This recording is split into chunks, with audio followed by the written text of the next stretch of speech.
Do you know that the richest 1% in India owns the most money in decades? Yes, you heard that right. Now, let's go back time. The year is 1992, and India, a country that became free from Britain in 1947, decides to let foreign companies invest. What happened next? The number of super-rich people shot up. Jump to the end of 2023 and you'll see that the richest people in India own about 40% of all the money in the country. That's the highest it's been since 1961. They also earned nearly 23% of all the income, the highest since 1922. It's hopping into a time machine, landing back in the time of the Billionaire Raj. This a period when the gap between the rich and the poor in India was even larger than it was under British rule.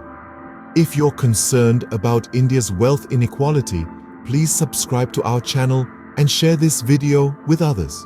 In 2014, Prime Minister Narendra Modi was elected on a mandate for development and economic reforms. Yet critics argue that his last 2 terms have been marked by a widening gap between the rich and the rural poor. Even as India's economy grew at 8.4%, its fastest in 1.5 years, in the final 3 months of 2023.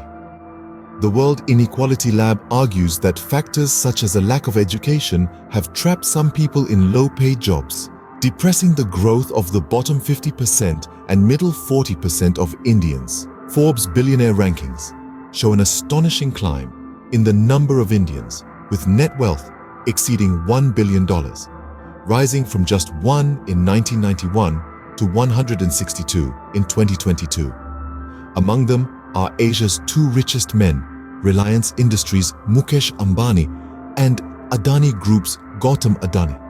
The 10,000 wealthiest individuals of the 92 million Indian adults own an average of 22.6 billion rupees in wealth, a staggering 16,763 times the country's average.